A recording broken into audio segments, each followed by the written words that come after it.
Well, I'll start it off a little bit. Here you see our engines firing up. Our three main engines, tremendous amount of thrust there.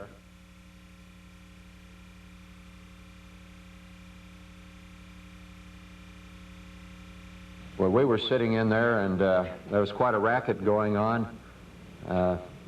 We saw that tower go by just very quickly. I couldn't believe how fast it went by. This is an experience that we'd like to have every week.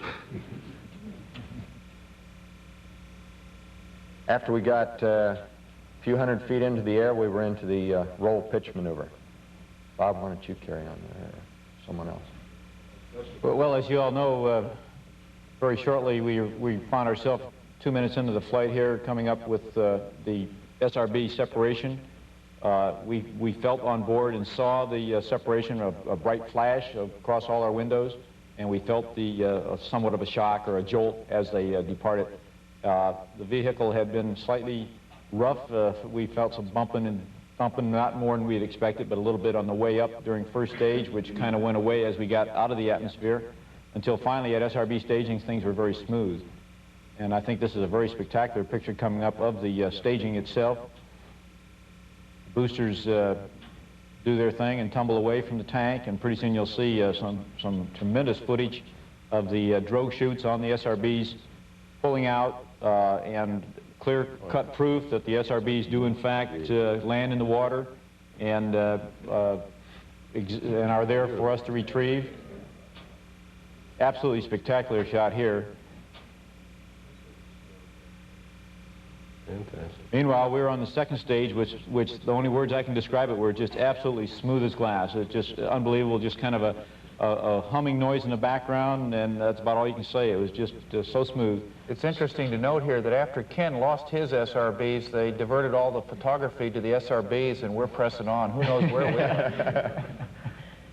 I would suspect that this time we're probably almost 60 miles high while these are impacting down, and probably 100 or so miles downrange by now. But we can see here that the SRBs float very nicely, and my understanding is they're retrieved by the retrieval force at Kennedy, and we're towed in and are in pretty good shape. So I think this is clear-cut proof that we do in fact get the SRBs back. We've had MECO now, and after a very smooth ride, we did not feel the tank come off to any extent at all. Vance puts in a 11-second plus X burn, which captured these pictures for us as these are being taken from the belly camera. We can see the extent of the tank, and as we slide up past it during our plus X burn, you can just see the whole picture working. This was slightly later in the flight. The MS seat has been taken down, and we are busy at work. You can see that I don't believe there's much information on tube CRT2, which was one of the only very minor little problems we had. Just a general scene of the Earth to give you a feel for what it looks like looking out our windows and the extent of the horizon. Opening of the cargo bay doors. Opened the starboard side first as normal, and then went right into the opening of the port side door. Our packmen are in there with the satellites all there.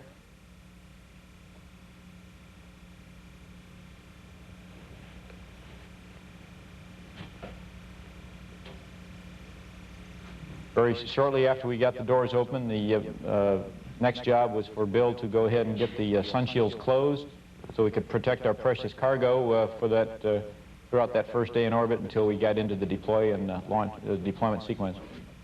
And the closing of the last sun shield here, as Bob said, immediately post-insertion.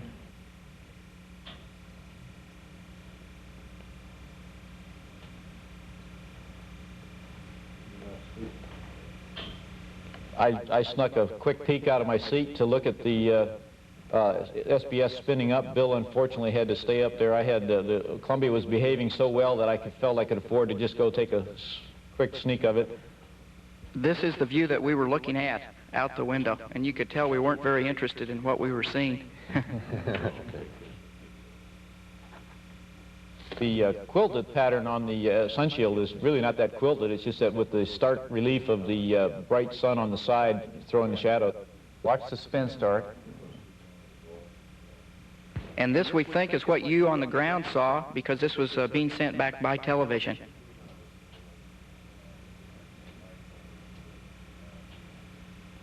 And the same view, but from the other window during the deploy. And that is exactly how it looked. The only difference, in real life, there was a large and loud bang just as it let loose, which got our attention, believe me. And it was the sound of the pyros firing to release the hold-down clamps. That's quite a sight, watching that go away from you. We never tired of seeing this site. We had some very good Earth viewing attitudes, and this site was just a common one. So was this one. This site. This is a medical experiment. It's not clear who's the experimenter and who's the experimentee. Actually, I'm all censored up, and for Joe hadn't yet done it, but the best restraint that we could come up with here was gray tape, so he'd just tape me to the floor, and then we'd press on with the experiment. We were tempted to leave him taped to the floor a lot, but our daily exercise regime, this is Vance. Note the DOP kit floating around there, just hanging loose there. Yeah, the exercise was a great idea. Here we have a scene, Bill preparing food. No, unfortunately, all the scenes of preparing food is Overmeyer preparing food, and I think I was a class cook or something. There's a message there. All the people eating were Overmeyer, too.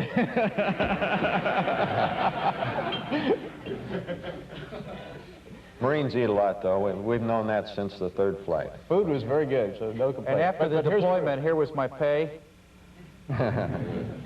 They were really peanuts. Joe says they're banana pellets, but they were really peanuts.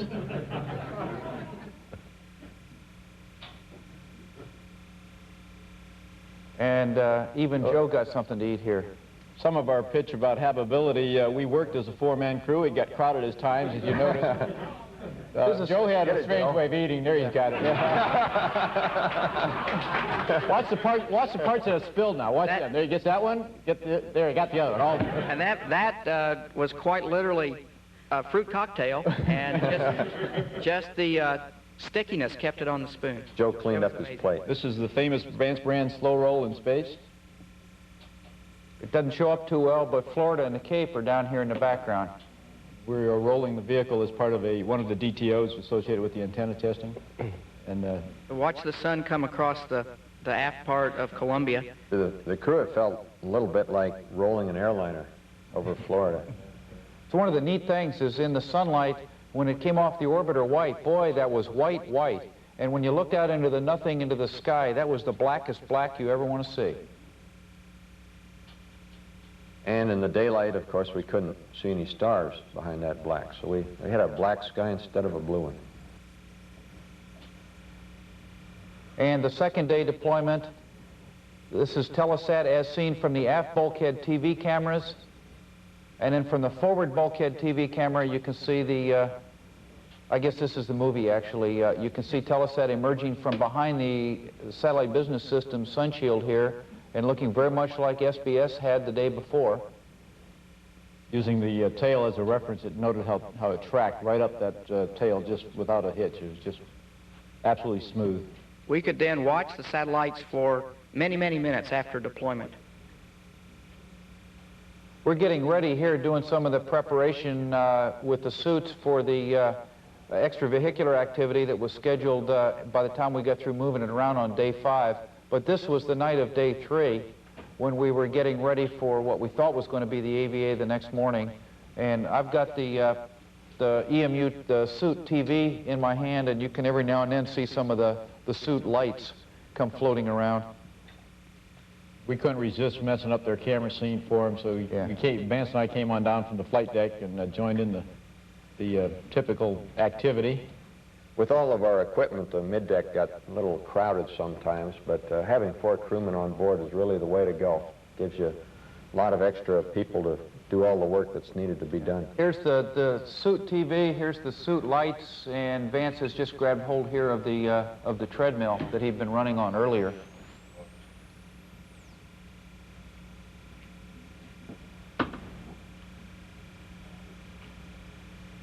And just a general sense of what 0G is like. Don't get the idea that this was how we were trying to get organized. This was after we were organized.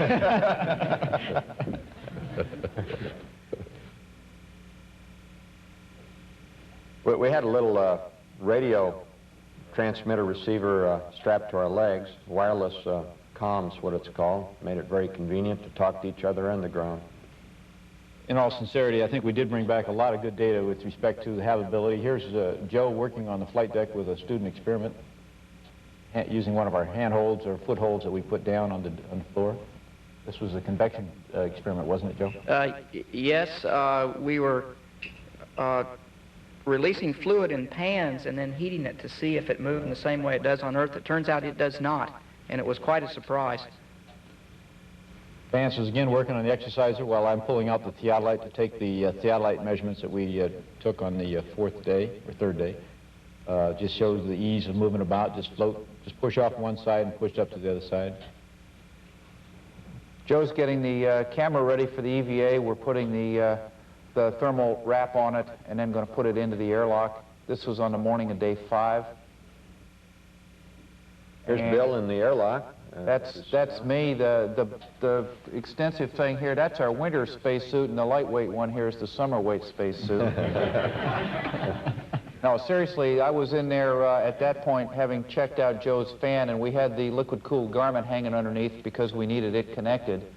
And I've finished that, and at this point what I'm doing is evaluating one or two of the things that we had hoped to look at in more depth outside, in particular the use of that hook that I'm leaning forward here to connect to a handrail as a secondary restraint. And it comes out of the mini workstation that you can see right up in here on me. And in a minute I'll go and I'll lock a lever here that'll let the tether no longer come out, and then I'll push and force against that.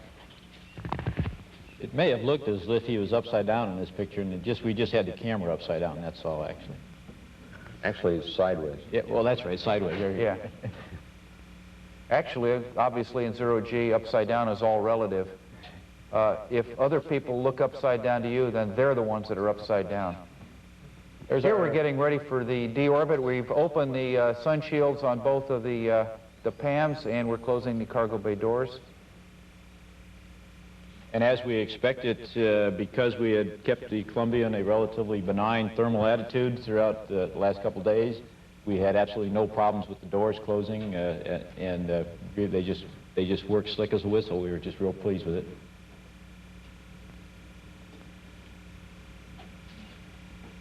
And we see the Pac-Man again. Right. Just as a reminder, the radiators are extremely shiny, and that's what the reflection on the radiators cover the inside of the door, and they are very shiny, and they're reflecting all the inside of the payload bay.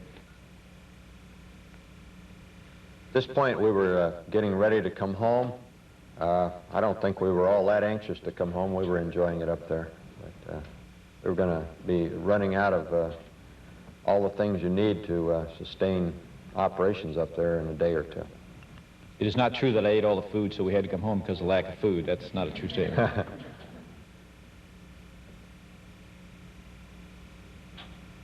Doors are really impressive when they come shut. Just very neatly tailored, the way they come together and latch.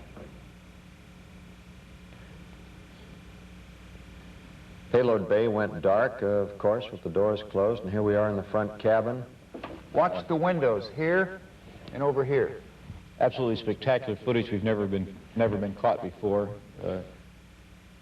Might explain that the light up above is switches and lights on switches. Down below, the bright areas around our instrument panel. But now you see the sky starting to turn rust color as the vehicle heats up. And it's like being inside a neon sign a little bit. It gets brighter and brighter and then stays for a good part of the re-entry. We re-entered during the night time, and so we could see this rose-colored glow for a long period of time. Here's the picture taken from the TV chase airplane of the orbiter as it's coming in on the approach. We're still above the overcast at this time. We'll pop through the overcast very quickly.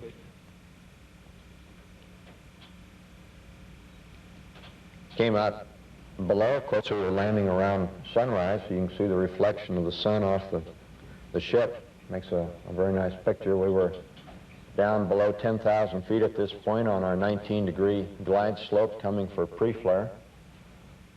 The pre-flare maneuver is just a pull-out at 2,000 feet, which occurs over the Edwards dry lake bed that you see in the lower part of the picture here.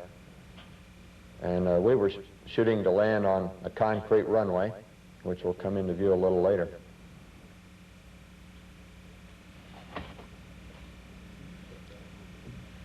And here we are pulling out, and the gear's down. It came down at around 400 feet. Bob put it down. Joe checked that it was down.